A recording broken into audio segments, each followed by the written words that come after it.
I'm Lakshmi Praturi, and on behalf of everyone at Restart India team, I welcome you. I always like starting what we do with stories. And this is a story of, a person who wakes up one morning and sees the neighbors dry clothes that are really, really dirty. And she turns to her husband and says, I don't know why somebody washes clothes and when the clothes are still dirty.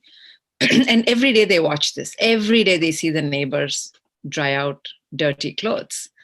And one day she wakes up and the clothes are clean. And she yells, and the husband comes up running, and she says, I just want to show you that the neighbor's clothes are clean. And the husband looks at her and says, today I woke up early and cleaned our windows.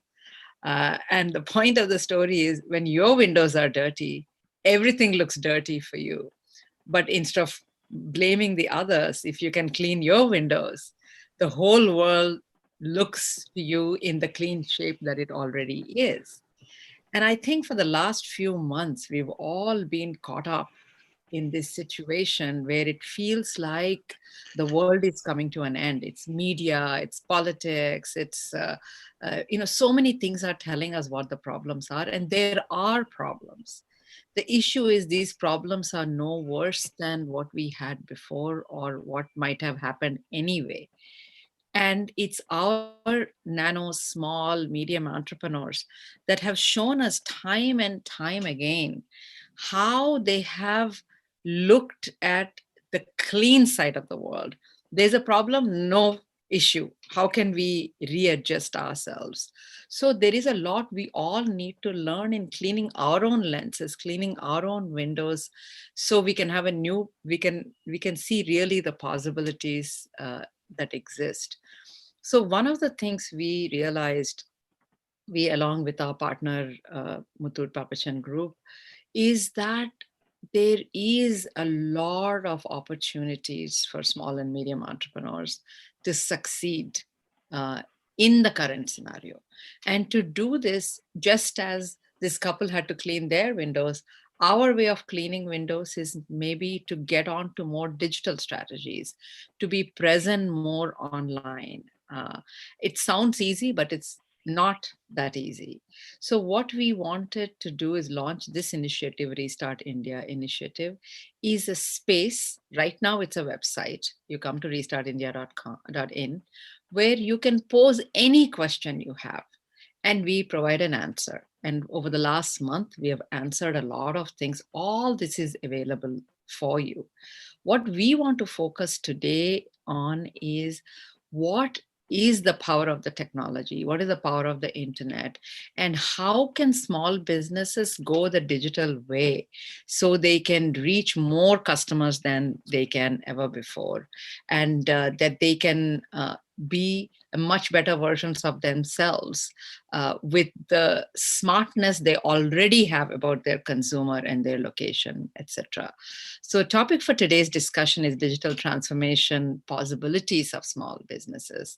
So what I would like to do first is invite my co-host, Thomas John Muthoot. He's the chairman of Muthoot Papachan Group, and also my co-host, my co-conspirator in launching this initiative. And it's truly his vision and belief in the small, medium businesses that have made a huge difference already.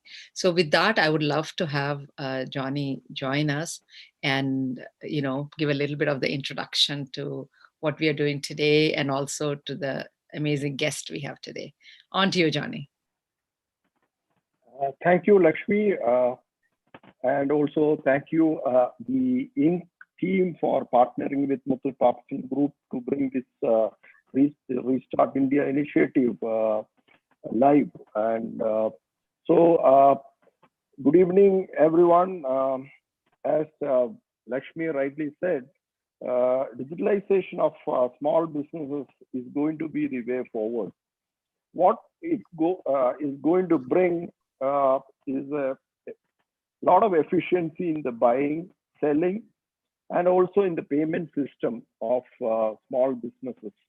So in small businesses, they have many challenges. Today, it's a fragmented segment.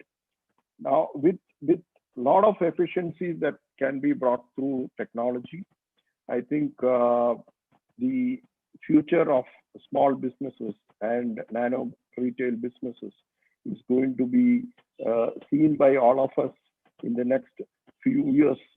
That is why we see a lot of buzz in the digitalization of Kirana. We see a lot of investments coming into the space now. So today, this is going to be a very interesting discussion because we have one of the most accomplished leader in the technology space, and he's also a Restart India mentor, Mr. Tony Thomas. I'll just use few words to introduce him, but few words are not enough to introduce him. Tony is a luminary in the field of technology, leadership, and innovation, and a recipient of many industry honors and awards.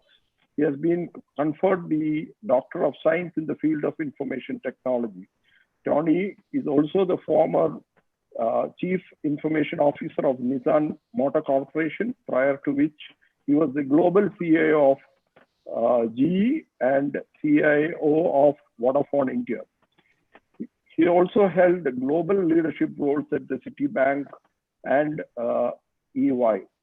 He's active as an investor and a mentor to startups and advisor to many governments.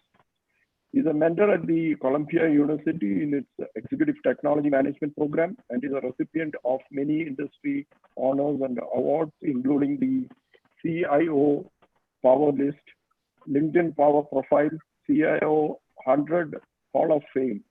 He is a founding member of the CIO Angel Network and a member of the Indian Angel Network. He has been a core member of the CII National Committee on IT and E-commerce.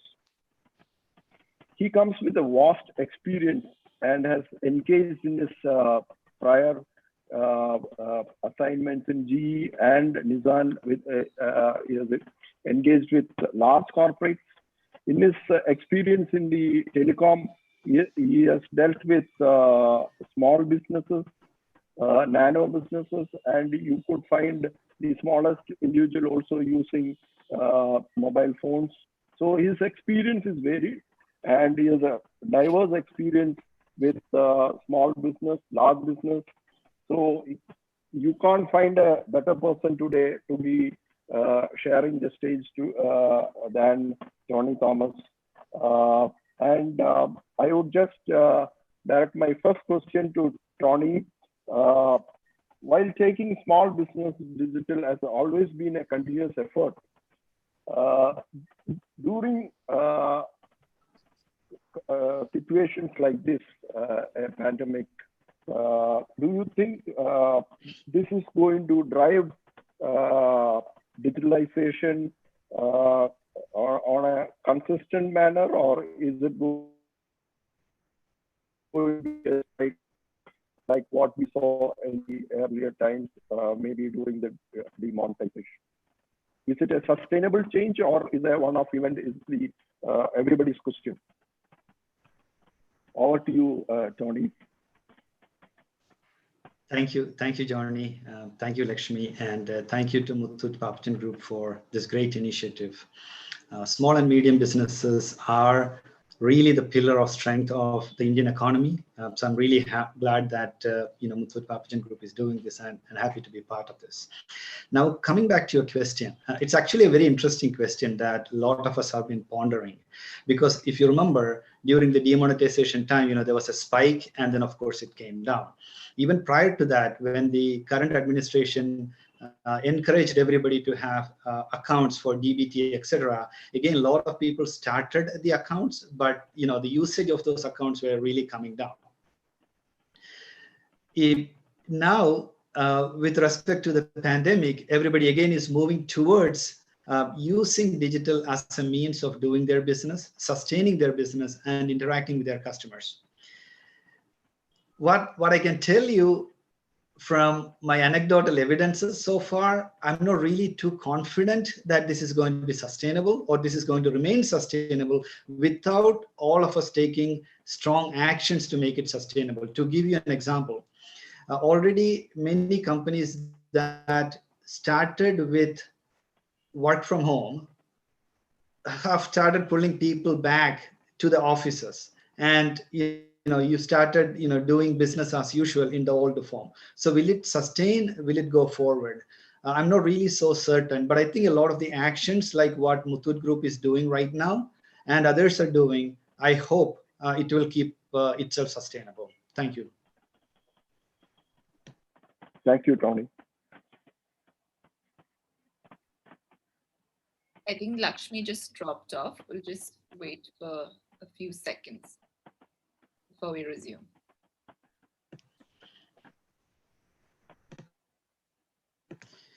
Yeah, while we wait for Lakshmi, I can also kind of add to the fact that Johnny, opportunities like this usually happens when there is a threat of existence. And I believe that today a lot of the businesses themselves, the small businesses, are really at a threat. For example, small restaurants. A lot of people really don't go out to eat anymore. A lot of small shops that people used to go and shop, randomly for other purposes. A lot of people really don't go out to shop. So how that affects them, even health. We don't usually now go to our doctor for the clinical checkups and things like that.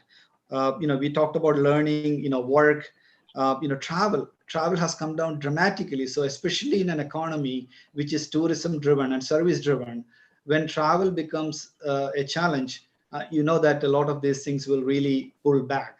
So I think in the end, a lot of it has to be, one, from the businesses themselves, two, from the consumer, what the consumer drives and pushes forward, and three, what the government and support system like this Restart India that Muthoot Papachan Group is doing can eventually take it to the next level. So I think it's probably a confluence of a lot of these things, Johnny, that can in a way take it forward.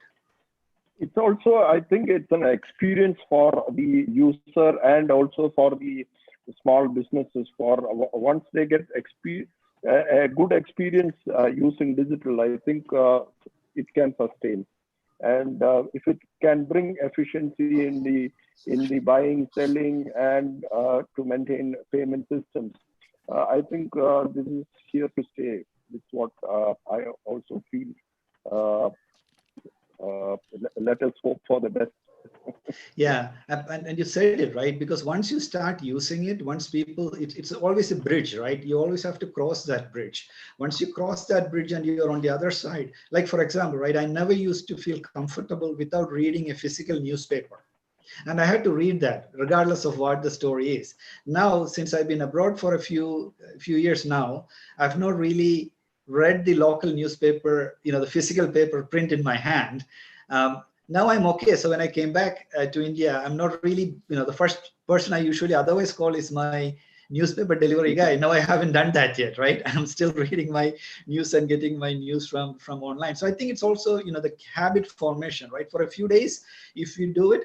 Now the thing is, because of the pandemic and the difficulty for a lot of people to travel, and if you look at Kerala, for example, even a lot of the day-to-day activities are driven through mobile apps, etc. So people are kind of getting used to it, and it's taking itself forward. So I think that should help with that cultural change management aspect. So,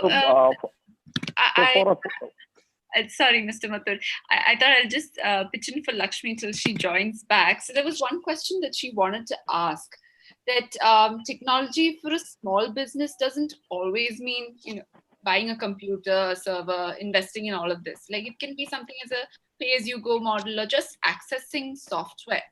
So how do we make the small businesses understand what digital means and the importance of going digital? Like, how can we make this a continuous process? How do we change this mindset? Yeah, Tina, that's a very interesting question. When Johnny talked about that, I was the CIO for Vodafone many years ago. At that time, one of our huge push was to digitalize the small and medium enterprises. And that time, we would go meet the architects, we would go meet the clinic with one doctor, two doctors. We go to the Kirana store. As you know, most of the mobile phones are sold. SIMs are sold through Kirana stores, and recharge is done through Kirana stores.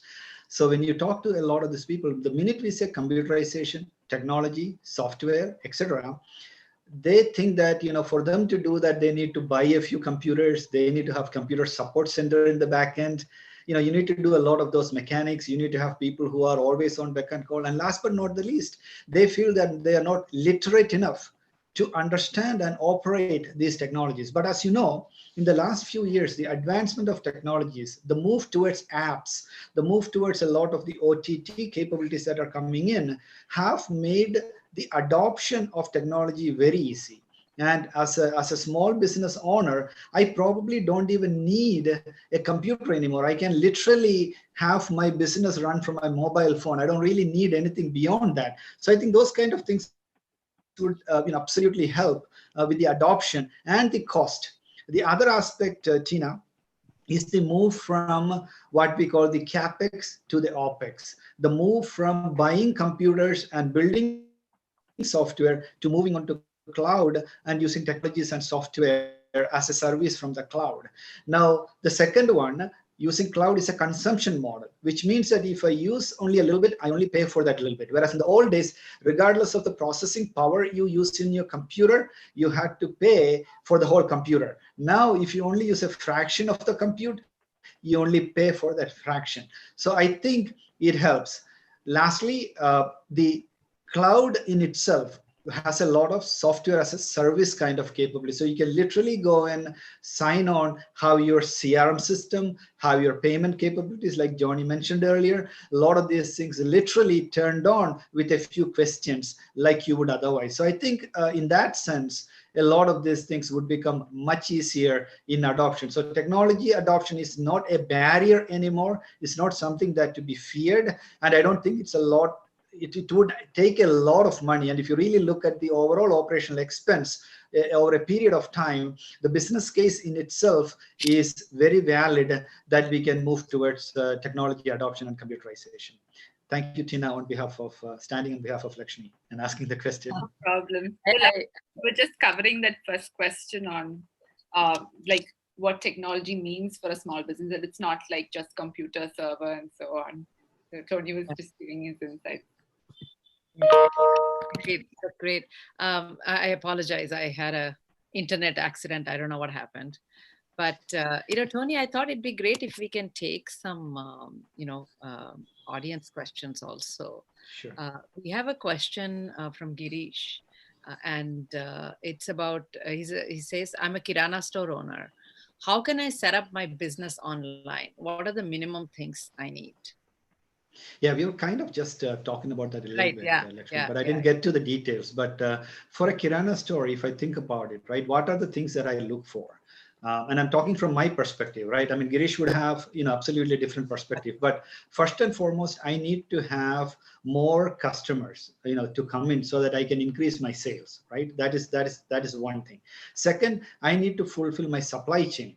How do I ensure that my products come to me at the right time so that I can make the orders, etc. Last but not the least, how do I get paid for the services that I use, and how do I pay for the services? So at a minimum, these three things are what a Kirana store might need. Now, I really believe that there are probably, out of the box, ready to use cloud softwares that can be used, that can probably be signed on from a mobile phone. Girish might not even need a computer to do that. Through mobile apps, he can get in and then do some of these things. So there are many lightweight CRM-ish, CRM being customer relationship management, knowing your customer who buys from you. And in today's pandemic world, it might also help with delivery, knowing the customer's residence address, contact information, repeat orders, all sorts of things, so that, the Kirana store, the local Kirana store can now take the product to the customer instead of the customer coming to the shop to take the product. And last but not the least, like I said, payment is a very important thing with the UPI and some of the other new capabilities that are coming out there. I think it's also a breeze at the end of the day to do a lot of these things. So if I were a Kirana store right now, I'd be very bullish about going digital. Correct. And, maybe if we can get to be a little bit more, even more specific, both Johnny and Tony. Just tell us, there are many initiatives that have been launched, whether it is vocal for local or, the Prime Minister focusing on you being self-sufficient. There's a lot of focus on how do we make a small business owner successful. Can you give me specific examples that you have seen or maybe experienced from among your customers or your neighbors? Some remarkable adoption of technology which has changed the business dynamic for them. Johnny, maybe you can say something, and then Tony, from what you've read about or seen or your own customers, it'll be great if you can give a specific story. So I'll just, from my experience in the last few months, what I've seen in the small retailers and also the small MSMEs. So when I say the micro enterprises, I would say enterprise which would employ maybe 1 or 2 people, and also a small retailer. So most of these retailers or the small enterprise never used to maintain accounts. So it's a owner driven, or he runs the business. So whatever cash comes into the business, he knows how to account it, but nothing is on paper. So it was very difficult for him to, for any lender to assess what would be his cash flow. Today, when he's now moving to a digital payment system, the wallet is going to reflect all his receipts, payments, and what at the end of the day, what is his cash surplus. There is nothing more a lender needs to know to give him a small loan. So this is going to really change these small lenders, small businesses, small retailers. He's going to get credit from the mainstream. So an NBFC like us would surely go and lend to him, because we know from his wallet that he has got so much of receipt, so much of payments. This is his cash surplus for the day. And beyond his household expense, he may not have need for cash. So we can do a calculation on his cash flow, give him a small loan. Otherwise, he would have borrowed from a local money lender, which he would continue if this information was not available for an NBFC or a bank. So this is going to be a big revolution in the business and in the lives of these small retailers. This is something which we have seen in the last 3 months, and many of them have started getting small loans for their business. Tony, if you need to add something here. Yeah, so establishing digital identity is, of course, very important, because it helps in the creditworthiness and a lot of that. But I think, Johnny, one other thing that I might talk about is when you talk about small, medium enterprises, they're really small in many cases, right? So as an individual, there might be things that they cannot do, but as a collective ecosystem, there are many things that they can do. For example, I can give you a story. When I was a CIO with Vodafone, we were working in the East with the fisher folks in the seaside.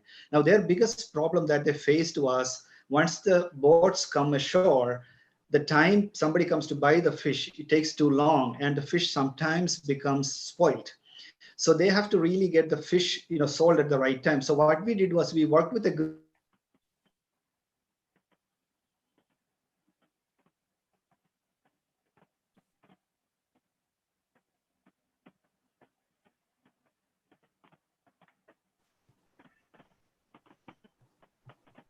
Sorry, I think I had an internet issue. So I wasn't sure it was me or you. So. I think there's some stability issue today for all of us. No, I was just talking about, Heard you till the fishermen's group that they... Yeah. So what we did was we deployed SIMs in all the boats that were going out. So as soon as the boat is about 2 kilometers near the shore, the signal would come, it will send an SMS to the buyer So the buyer can be at the shore by the time the boat comes in, so that you can actually then ensure that the fish gets to the buyer and to the market without getting spoiled. So you can actually do a little bit. When you're doing it alone, it might be difficult, but when you're doing it as a group, it might be much more powerful. Yeah. I think even something as simple as having a Paytm or something on enablement. So like there is a small fruit seller near my house, and this lady has been selling to us for the last 10 years. And the minute the demonetization, all these things happened, when I go there, she has like a couple of options of I can swipe my card or take the Paytm. I mean, literally within 2 days, she's up and running with some other things. And as Tony, as you were saying, you really see these changes in front of your eyes by way of a computer and got an internet connection or whatever. She just has the same phone she had, but that one app, and how to use it, that she learned. So Johnny, is there anything you can tell about, because you have so many of these people, is there a specific business, a hotel that has transformed, or a small business that has transformed because of the digital technologies?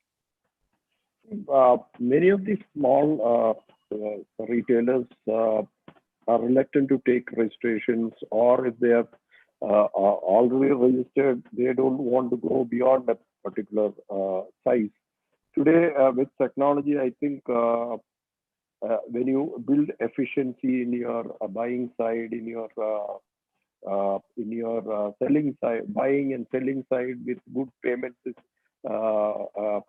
system, when you start getting credit, I think there is a good opportunity for many of these businesses to grow and not remain at the nano level. It can move to the next stage. And there are a lot of initiatives now the government of India has taken. Yesterday, we heard the Prime Minister announcing that for the street, even for the street food vendor, technology would come to do the delivery. So these are never things which we have never imagined this could come. And so the entire space is getting reimagined. There are a lot of opportunities for every nano, micro enterprise or entrepreneur, is what I see. Okay. We have an audience question from Sri Kutti. As a small entrepreneur, should I invest time and effort in digital or social media marketing? I mean, till now we've been talking about digital marketing, right? I think this is a good question that Sri is asking in terms of social media marketing. Is it worth it? So, Tony, I'll let you answer and then I'll chime in. Sure. I think it is good because the minute you're going to move in to a digital environment, remember, a lot of people are now on, for example, in Kerala where we are, a lot of people are on Facebook, a lot of folks are on Twitter, people are on Telegram, so people are on these kind of channels. And if you move out of India, the Line, the Link, the various other products like that, a lot of businesses happen there itself. So I really believe that the uptick in a business usually helps by having the right social media marketing. But you got to be careful, right? Because you can't go in and blast a worldwide advertisement for a small Kirana store that is in a corner, right? So you have to really be very careful about what is it that you sign up for and the metrics and the success criteria. And of course, what is it that you are advertising? Tony, I have a question. I'll say one thing is that, sorry, go ahead, Johnny. No, I had a question. No, go ahead, Lakshmi. Once you finish, I'll ask. No. Yeah, no, I was just saying that, a lot of times social media marketing can be confused with being popular on social media. They're completely different things. I mean, there's a lot of people who, whatever, do things that'll get people to come watch them, but it's not resulting in anything. I mean, you could be 10 ways to braid, 20 ways to do something. I mean, there are many things you can do to get the people. What you're asking about, Sri, that's extremely important is that how can you use social media? Like LinkedIn is where most of the people who are in professional are going to be there, or Facebook is where a lot of general public is going to be there. Instagram is where a lot of the young people are going to be there. If you figure out who you want to go after and understand the social media, it allows you to approach hundreds and thousands of people in that medium that is impossible for you to do if you're just in your own store. So I think social media marketing is a little more than the way it is today, which is a lot about personal marketing, but if you can use it in a very smart way to cater to professionally what you do, I think it's a very, very powerful tool. And as Tony said earlier, you don't need to have the perfect solution. You can try something online, see if it works, and you can keep improving on it. So it gives you a lot of opportunities to experiment, than just one shot kind of a thing. Johnny, go ahead with your question. Tony, my question is that with technology advancement, it's very rapid, and things change so fast in technology. So a small business spends money in putting up all these digital initiatives, and then all of a sudden it becomes what is the threat for him to move to the next stage, or will it be affordable for him to move to the next stage? Yeah, Johnny, it's a very interesting question. Like I said, right, as technology is evolving, we've moved a lot away from custom software, hardware that we keep in-house, to more cloud software as a service, apps, etc. These keep on evolving naturally. Like, for example, even if you signed on to Facebook 10 years ago, we haven't really done any upgrade on our side. The upgrade is happening in the back end that somebody else is doing. Versus if you created your own software that does that, then we have to keep on upgrading that. So a lot of this, I really believe that will evolve if you use the right stack. And today's world, cloud is the best option for a small and medium enterprise, because you buy small, you pay small, and it kind of keeps upgrading itself without us even getting involved in, and then moving into the next generation. So Johnny, I don't believe obsolescence could become an issue if we do it the right way. Yeah. Sorry, I also want to say, Johnny, I just want to say one thing that, like 10 years ago, if you wanted to create a video, a little advertisement, you had to be a huge company who can spend $1 crore to do a 30-second advertisement, right? And then, even in 2000, 2004, 2005, that time, you could create your own video using your own personal tools, etc. But still, you had to have your own server and all that stuff. And then when YouTube came, you can just post it on YouTube. You don't need to spend any money at all. You can just take your phone, video something, and put it online. So the cost has really, really come down. So I just wanted to give an example of how people are able to use the medium because it's free. It's, pay as you go kind of a model. And yeah, go ahead. Go ahead, Johnny. So, Tony, I have a related question. For the small business owners, what kind of skilling they require to move to this next stage of digital, or to adopt digitalization in their business? Do they need any special skilling, awareness of necessary technologies? What do you think? Yeah, I think the answer is in what Lakshmi said earlier. How much skill do you really need to put a video on YouTube today, right? How much skill do you really need to put, an advertisement on Facebook today? Very little, right? Because it's as easy as, sending a message back and forth. So I don't really believe. So coming back to the earlier point we talked about, it is easy, it is cheap, it is sustainable, and it has good returns. So I think in a way, this is the time to do it, Johnny, because especially with the pandemic in there and with all the other capabilities that are out there that is available there, to bring one additional footfall into the shop in a normal way versus through digital, or the cost of fulfillment through digital versus the traditional offline, all these things are much better on the digital than offline. With respect to skill, if you can use a phone, I think you can go digital today. I think it's as simple as that.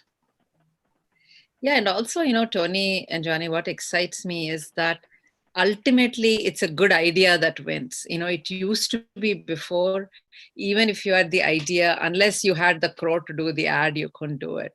But today, even if you have a crowd, unless you're as creative as someone else, you can't win. So ultimately what wins is human imagination. Somebody who's really smart and can do something can win instead of only the person who has the biggest paycheck, and that's what is exciting to see.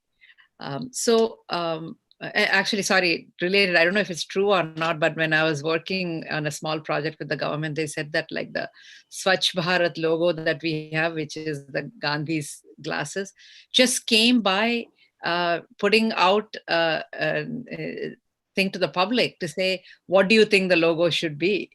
It didn't come from giving it to an ad agency and giving them $1 million budget to come up with an iconic logo. It's just putting it out to the public and a group of judges looking at what's right. And those are and it's so, that logo is everywhere in India, so it's very exciting to see that. So Tony, we have an audience question from Shubhendu Bera saying, how do we educate elder people on using safe online payments as the fraud activities are increasing? I think it's a fantastic question, Tony. Yeah, it's a fantastic question. And sadly, I don't think there is a very easy answer to that, right? That is the problem. It's a real problem also. It's a real problem because the smarter we get, the crooks become smarter. Right. So we always have to be one step ahead of them. Otherwise, we end up in trouble. But there are some very simple things that we can do. Like, for example, if you are using payment online, ideally do not use your bank account, your checking account, your savings account, and expose that for transaction. Right. It's always better to use maybe a prepaid card so that the worst impact that you could have is the amount of money that is in the card, right? Other one is, do not click any link, ideally, because a lot of these links, especially for older people who cannot read the, the specificities in the, the links to know whether it is a phisher, who is trying to, extract information from you, etc. So it's better not to click on any links. Ideally, if there is an app in a phone, that is usually the best way because the apps are safe once you downloaded it and once you've established that trust between the entity and yourself, then whatever is happening within the app usually is secure rather than always going to internet sites, typing the address. Because remember, one letter, one alphabet mistake in typing the address can land you somewhere which could exactly look like the place that you're going, and then eventually before you know it. Lastly, if you're not sure, do not pull the trigger, do not hit yes, do not send a response back to that SMS, do not enter that additional number. Always, if there is multi-factor authentication, which is SMS-based authentication, phone-based authentication, etc., try to use that so that we know that we are talking to the other person. Then if somebody calls you and saying that, hey, I'm calling from the bank, give me your bank account, get the phone number, always call back after verifying. Do not, so there is none of this is time sensitive in reality. They might say, you have to give me your number right now or I will do something, right? No, they cannot do that. So we just need to make sure that, we interact in the proper way, we check. So a lot of hygiene, there were so many articles be written about this. But last but not the least, if something bad happens, very quickly notify the police and the appropriate authorities so that they can help in, minimizing the damage as much as possible. But it's not easy, Lakshmi. It's a very, very difficult place to be. And I'll give you a couple of examples. My sister actually kept getting some SMS messages saying that your account this, your account that, and she didn't pay attention to it. And then she realized after 3 things that somebody was withdrawing money from her checking account. I mean, they just somehow figured it out. Since she didn't do it, she didn't pay attention to the SMS. And by the time she saw it, they withdrew quite a bit of money, but luckily she called the bank right away and all that stuff. But also check the SMSs you're getting, because when someone does something in your account, you do get a message. Just read the SMSs you're getting from your bank a little carefully also. And I cannot, Tony, one thing you said, I really want to double, triple stress it, is people call you sometimes and say that I'm so-and-so from so-and-so bank and everything is falling apart and, this thing has happened and give me your social security number just to make sure, blah, blah. You get so scared that you give information. And so I've been taught by early on, for me, like when someone bank calls, always say I will call you back. Don't ever give anything on, even if it's airlines. If they call me, I say I'll call you back and not give any information. I think that's extremely important. I just wanted to double, triple stress it. And you were asking, Shubhendu, how to educate elder people. Just as when you teach them, hey, this is how you open a Facebook page, that's the time you have to teach them also what to look out for. Don't accept friends, people you don't know, or whatever it is. It's just like teaching children. You have to teach our elders also, because they are learning it for the first time. There is another audience question from Aparna, that now that a lot of information is online, what is the actual cybersecurity risk a small business might face, and how can they safeguard? I mean, are there like software things they can do to protect themselves from cybersecurity, etc.? Tony? Yeah, it's again very similar to what we just discussed, Lakshmi. The rule of thumb is if it looks too good to be true, it usually is, right? So let's not, so usually many times what happens is we expose ourselves. It's not somebody comes in and attacks us usually, right? They give us a bait and then we bite it. That's usually what happens. So for small businesses, most of the time what happens is if you are making payments, make sure that you only may pay through secure lines. You only pay through the secure channels, through the right entities and things like that. Information, the ones that you put out there, make sure that these are the appropriate information. The third part is that you deal with, do not give your account information, your checkbooks, a lot of those things, your digital signatures, these kind of hygiene and basic practices are very similar with a human being or an organization. Being the CIO for some very large organizations, we periodically conduct phishing tests and alerts to make sure that our employees are always alert and not clicking on the wrong links. So I did a recent test in one of the companies that I work, I wouldn't name the name, to the top 100 executives, and we sent some phishing emails. And you'll be surprised by the amount of times these people start clicking on those links and giving information when they shouldn't even be giving information. And I'm talking about senior most people in some very large global organizations, right? I mean, people do that. Yeah, because you're doing 100 things and in between you get it, you just glance through it just like you would do, you click, you act. But no, don't do that, right? This is as serious as driving a car, right? Even if you're doing 25 other things in the car, when you're driving, your 100% focus is on driving. So every time you're transacting online, our 100% focus should be on that. But always make sure that if you are in doubt, contact the agencies, appropriate agencies, the companies, call a dispute, stop payment, whatever you can do from your side. Johnny, there is a question for you from the audience. Dinesh is asking you, what is the impact of COVID-19 on the fintech industry? I mean, maybe in your own experience, what have you seen so far?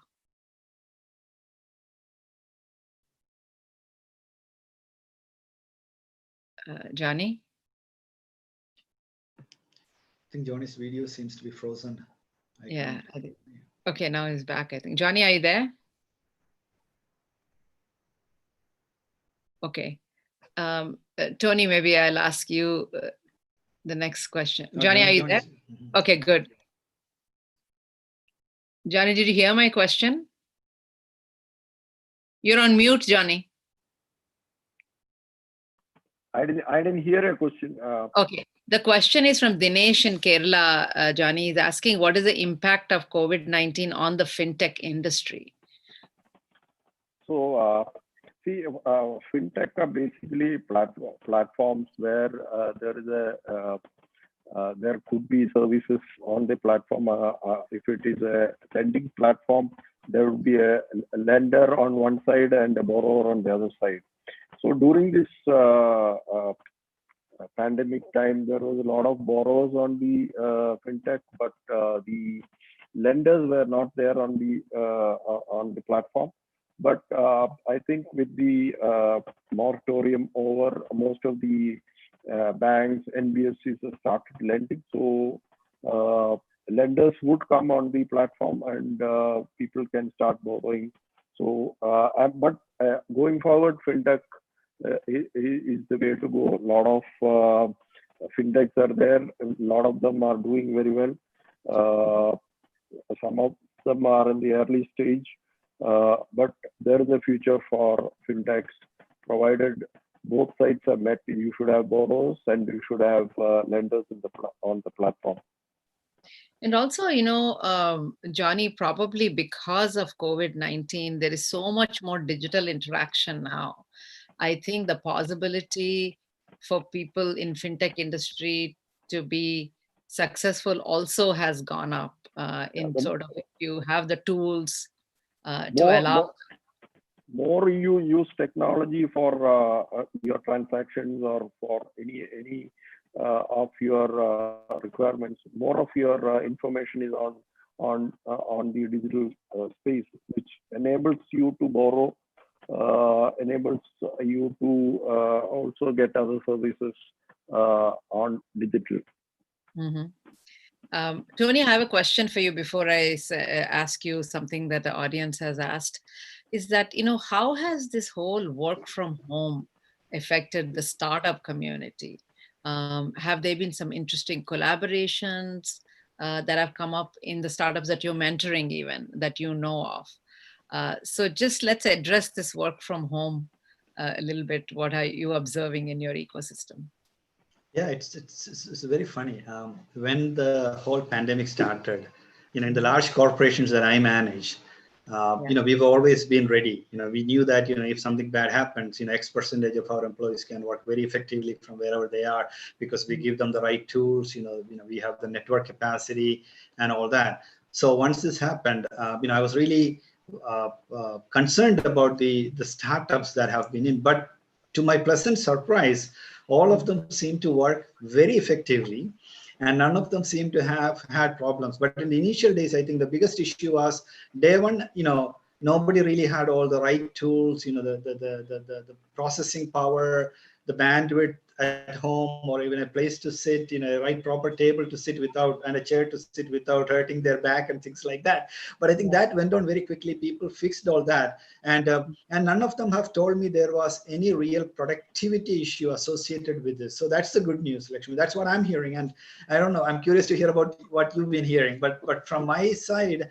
I felt that it's been a very epiphanic, eye-opening, enlightening experience for people to know that you don't necessarily need to sit in the same room, huddled together in an agile mode to drive outcomes. You can still be distributed, but still work in an agile mode. I know. I mean, my team keeps teasing me. We are about 12 people. They're like, what we couldn't convince you in 10 years, COVID has done it in 2 months. Because, of course, all my team members are like under 30, and I'm a dinosaur, right?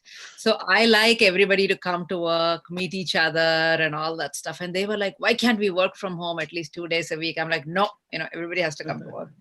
So because I can't, I like to see people, I want to hug them, I want to sit next to them, and I want to work. I don't know how to work, in a virtual environment, I thought. But when this forced us, and I never used Zoom till 3 months ago. It's like, I mean, yes, you used it, but it's like once a week or once a month or something like that. But the transformation has been amazing. And for me, just to say, I'm not sitting in a car 1 hour each way, or we are not wasting every day our meetings won't start on time because somebody is stuck in traffic or somebody's flight is delayed or whatever. Just the physical relief of not having to travel has been amazing. And I think, as you said earlier, the tools have also emerged so much that, I mean, look at it. You Some are sitting in Trivandrum, I'm sitting in UK, some are sitting in Bangalore, and we're having this conversation, which would have meant somebody had to take flights to get somewhere. So I mean, it's changed our lives so much that literally in 3 months we gave up our office space. We do not have an office today. It's beyond imagination for me. Is like, my office is where I lived. So it's just amazing to me, the positive side of it. And having said that, I still would love to meet my team, at least once a week. I miss the physical proximity of people. And I think, somebody in the scientific community said this the other day, which is very interesting, is that all the innovations we have today came out of a bunch of people working together a decade ago. And for us to keep it up, there are people who have to come together and work. We can't forever be in a virtual environment. We have to figure out how to balance the two. But I think it's been quite eye-opening for me, this whole work from home. There is an audience question, Tony. After that, Johnny, I'd love for you to have a question for Tony. The audience question is from Mudit Mehrotra in Delhi, Tony, saying he's looking to expand my business via online platforms. Now, how do I master market conditions and deliver the best quality product for my customers? He's coming more from a not technology, but customer and satisfying a customer need. And one of the biggest strengths of today's technologies, digital, is the ability to know your customer, like like we used to do before. I used to joke about this. I come from a very small village in Kerala, in the central part of Kerala, and when we visit our grandparents, for summer vacation, my father's house, we will go. I will walk with my grandfather almost 1.5 kilometers to the store that he buys stuff, and they buy stuff every day, right? There is no refrigerator at home. There was not even electricity when I was a kid. Now, the funny thing is that while we go there, before we go back, the shopkeeper asked my grandfather, "Hey, you forgot to take this today. You forgot to buy this. Hey, tomorrow your daughter is coming. Don't you need this?" Right? Yeah. So it's marketing to that one individual, right? Now, what somewhere we lost in the process is that personal touch, right? Now, you have to get to know your customer like that, right? Back to those days. But you know what? You're not going to have that level of relationship in today's disconnected world. But digital tools can help you, right? So the answer is very simple, right? Use the tools, engage with the customers, know your customers.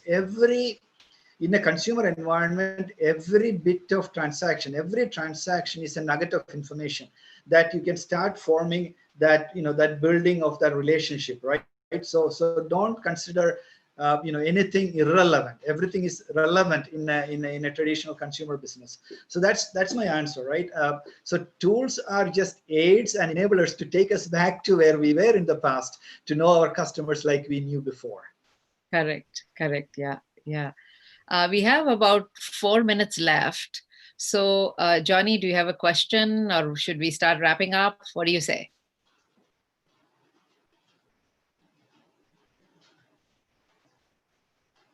Johnny, you're on mute. I think Tony just answered my question. What tools would be available for the small business? I think there's nothing more from me. Yeah. Okay. So, Johnny, why don't you wrap up, and I'll let Tony wrap up, and then I'll wrap up the session. So it was a wonderful session, Tony. It was a pleasure having you with us. And you just came a week ago, and you are under quarantine now. He was all the way stuck in Tokyo and just flew last week. And we have given you a good opportunity today. And we also had the opportunity to have you with us. Thank you very much, Tony. And on behalf of Inc. and Muthoot Papuchan Group, a big thank you to you, Tony. Thank you, Johnny, and thank you, Muthoot Papuchan Group and Lakshmi and Inc. team. Interestingly, I've known both of you for many years now, and any opportunity that I get to talk to either of you, I would never say no. You know that. And especially when it comes to a very important and something that I personally believe in, because I really believe that the worst affected in this pandemic, unfortunately, are the small and medium enterprises. And anything that we can do to jumpstart, to bring them back on their feet, because the strength of the economy is completely on the shoulders of the small and medium enterprises. Although we usually talk about the big enterprises, I believe the small and medium enterprises are the real growth engine for the economy and for Make in India, Atmanirbhar, all the beautiful things we talk about. I think small and medium enterprises will play a very critical role. So I'm so happy to be part of this journey in some small fashion. And thank you for allowing me. Yeah. And I just want to summarize by saying that I think what Tony said is really the key in the end, what he said in terms of when he went with his grandfather, the local person knew everything, right? And I think today we are in an amazing space where that kind of a personalized information is available for you. So you can do mass customization. Tools are available for you. So you can serve people beyond who touches your doorstep, and at the same time maintain that care, that intimacy, that personal touch. And more than anything, I think thanks to COVID, we've also become somebody who are comfortably innovating in our own imperfection. I think the industrial economy was about let's have the perfect solution and then introduce it. Whereas now, I mean, look at it in the last hour, I have been kicked out of the internet, came back on, and Johnny froze and Tony froze. And still, we are all having a conversation without worrying about it being perfect. So the key is to keep innovating within our own imperfection and walk toward perfection as much as we can and focus on that personalization while serving many more than you ever could. So in whatever way Restart India site can be useful for all the small entrepreneurs, please log in, ask your questions, pass your comments, join us, and we'll see you again in another month, in another 2 weeks for another episode of Restart India Live. And we look forward to continuing the conversation. Thank you very much. Bye-bye. Thank you, Tony.